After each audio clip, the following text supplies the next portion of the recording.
लाडक्या बहिणींकरता पुढच्या हप्त्यासाठी 3600 कोटींचा निधी मंजूर करण्यात आला।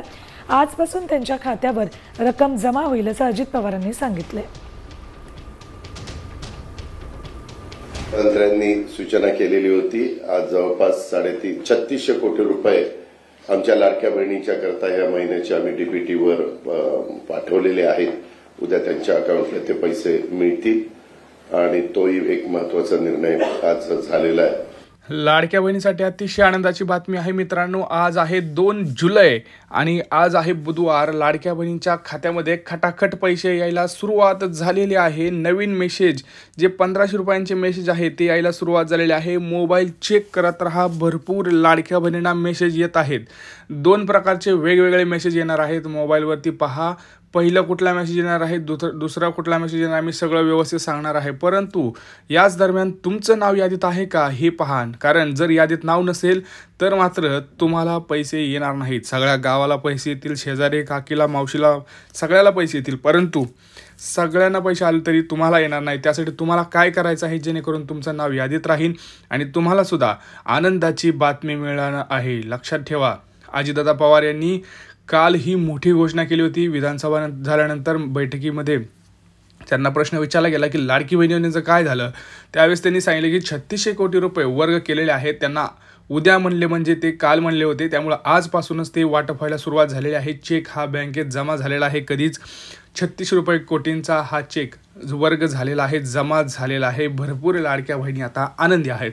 का आनंदी आहेत मी तुम्हाला सांगतो। व्हिडिओ संपूर्ण पाहिल्यानंतर तुम्हाला डिटेलमध्ये माहिती समजणार आहे। तोपर्यंत चॅनलला आधी सबस्क्राईब का बघा, भरपूर लाडक्या बहिणी चॅनलला सबस्क्राईब करत नाहीत, त्यामुळे त्यांच्यापर्यंत अशी महत्त्वाची अपडेट येत नाही। त्यामुळे चॅनलला आधी सबस्क्राईब करा आणि पटकन एकदा लाईक करा आपल्या व्हिडिओसाठी, कारण लक्षात ठेवा तुमच्यासाठी योग्य ती अचूक न्यूज तुमच्यापर्यंत घेऊन येणं हे माझं काम असतं। त्यासाठी खूप त्रास आहे मित्रांनो, त्यामुळे आधी चॅनलला सबस्क्राईब करा, व्हिडिओला लाईक करा आणि कमेंट्समध्ये सांगा कोणाकोणाला जूनचा हप्ता पाहिजे, सोबत गिफ्ट पाहिजे, सोबत 1 लाख रुपये बिनव्याजी कर्ज पाहिजे। त्यांनी पटापटा कमेंट सेक्शनमध्ये कमेंट करायचं आहे। मी डिटेलमध्ये प्रोसेस पुढे सांगणारच आहे, परंतु विशेष करून लक्षात ठेवा आता आपल्या ही जी लाडकी बहीण योजना आहे तिला 1 वर्ष कंप्लीट झालेलं आहे। गेल्या वर्षीच 1 जुलै 2024 रोजी ही पहिली योजना जी आहे ती लाडक्या बहिणीसाठी सरकारने सुरू केली होती, ज्याच्यामध्ये लाडक्या बहिणींना 1500 रुपये दर महिन्याला त्यांच्या बँक खात्यामध्ये येत होते। आता त्या वर्षपूर्तीमुळे सरकारने एक मोठा निर्णय घेतलेला आहे।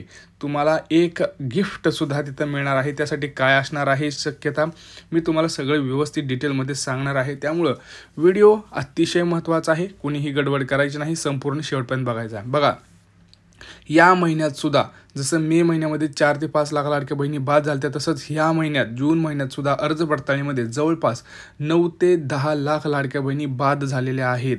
हो, 9 ते 10 लाख लाडक्या बहिणींना यावेळेस नारळ देण्यात आलेला आहे। नारळ म्हणजे काय तर त्यांना योजनेतून बाहेर काढलेलं आहे। पण मला हे वाटतं कुठेतरी चुकीचं आहे। सरकारनं सरसकट माझ्या सर्व लाडक्या बहिणींना पैसे दिले पाहिजेत। जसं आपण बघितलं गेल्या वेळेस सुद्धा लाडकी बहीण योजनेमध्ये आपण जर बघितलं तर जुलै, ऑगस्ट, सप्टेंबर, ऑक्टोबर, नोव्हेंबर, डिसेंबर, जानेवारीपर्यंत सुद्धा भरपूर लाडक्या बहिणींना पैसे येत होते, परंतु आता पैसे येत नाहीत। ह्याचं कारण आहे कागदपत्रांची तपासणी। भरपूर लाडक्या बहिणींना इथं वेगवेगळे कागदपत्र तिथं सरकार मागं तपासत आहे। त्याचा मागचं रिझन काय आहे तर सरकारची धोरण आहे, सरकारची योजना आहे, तुम्हाला माहिती आहे। तसं जर आपण बघितलं तर GR आणि निर्णयानुसार 2.5 लाख रुपयापर्यंतच तुमचं उत्पन्न असणं आवश्यक आहे।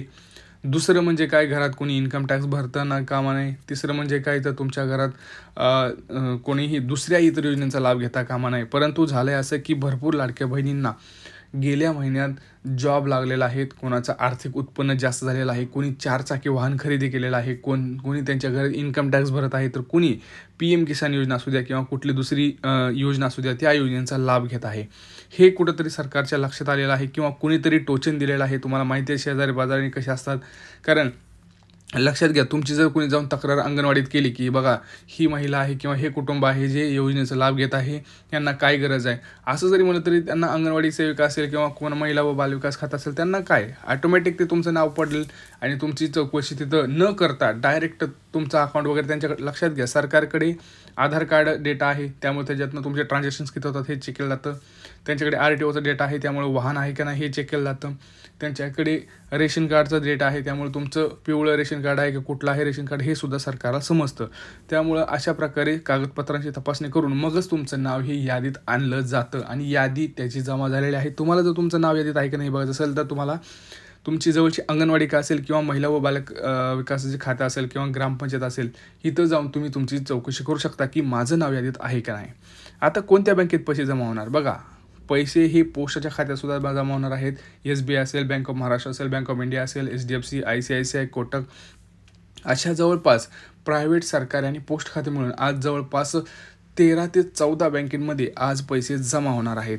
लक्षात घ्या, ज्या लाडक्या बहिणींचं नाव यादीत आहे त्यांना 100% पैसे आजपासून 2 दिवस 2 जुलै, 3 जुलै, जास्तीत जास्त 4 जुलै, तिथं 3 दिवस हे वाटप होईल. परंतु शक्यता तर 2 दिवस आहे, 2 जुलै आणि 3 जुलै ह्या 2 दिवसातच पैसे पडणार आहेत. त्यामुळं पटापटा मी जे सांगतोय ते कामं करायचे आहेत. जर तुमचं नाव तुम्हाला वाटत असेल की यादीत राहावं आणि आपल्याला सुद्धा पैसे यावं, लक्षात घ्या, मी त्याच्या आधी सांगतोय की गिफ्ट काय असणार आहे तर सरकार आपल्याला एक एक्स्ट्रा हप्ता तिथं देण्याची शक्यता आहे. कारण लाडक्या बहिणींना 1 वर्ष जी योजना आहे तिला वर्ष पूर्ती झालेली आहे, त्याच्या संदर्भात कदाचित हे आपल्याला पाहायला मिळणार आहे. सोबतच 1 लाख रुपये बिनव्याजी कर्ज हे सरकार आपल्याला लवकरच देणार आहे.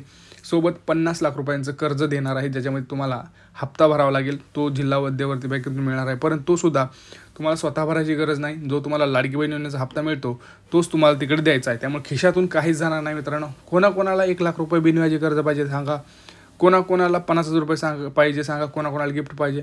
पटापटा कमेंट्स करा, पटापटा व्हिडिओला लाईक करा आणि हा व्हिडिओ जास्तीत जास्त आपल्या लाडक्या बहिणींना शेअर करा, कारण त्यांच्यापर्यंत माहिती पोहोचणं हे खूप गरजेचं आहे. पटापटा हा व्हिडिओ शेअर करा. सोबतच बघा, ज्या लाडक्या बहिणींनी अजूनही रेशन कार्ड अपडेट केलेले नाही त्यांना माझी नम्र विनंती आहे की रेशन कार्डची EKYC करून घ्या, अन्यथा तुम्हाला ज्या योजना आहेत त्या योजना बंद होतील. कारण सरकार त्यांच्या नियमावर तत्पर आहे आणि आपण सुद्धा नियमातच राहिलं पाहिजे असं मला वाटतं आहे.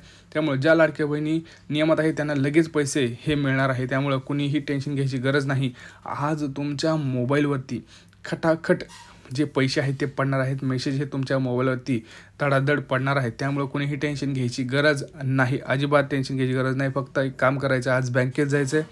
आपलं बँक खातं व्यवस्थित तर आहे ना, आपलं बँक खात्याची KYC झालेली आहे ना, आधार कार्ड लिंक व्यवस्थित आहे ना, बँक बॅलन्स व्यवस्थित आहे ना, काही त्याच्यामध्ये चार्जेस लागलेले नाहीत ना. कारण जर पैसे पडले तर तुमचे बँक काढून घेईल, हे सुद्धा तुम्हाला लक्षात घ्यायचं आहे. त्यामुळं मिनिमम बॅलन्स मेंटेन करा, रेशन कार्डची KYC करा. ह्या सगळ्या गोष्टींची तुम्हाला आज काळजी घ्यायची आहे. जर ह्या तुम्ही गोष्टी केल्या नाहीत तर प्रॉब्लेम होईल. आणि जर तुमचं आर्थिक उत्पन्न वाढलं असेल किंवा 4 चाकी वाहन घेतलं असेल तर ह्यात घाबरायचं काय कारण नाही. जर सरकारच्या लक्षात आलं तर तुमचं नाव यादीतून बाहेर काढलं जाईल. जर सरकारच्या लक्षात नाही आलं यावेळेस तर तुमचं यादीत नाव राहील आणि तुम्हाला 100% तिथं जूनचा हप्ता 1500 रुपये मिळाल्याशिवाय राहणार नाही. त्यामुळे काही प्रश्न असू द्या, नक्की विचारा कमेंट सेक्शनमध्ये. भेटूया पुढच्या व्हिडिओमध्ये. तोपर्यंत जय महाराष्ट्र मित्रांनो.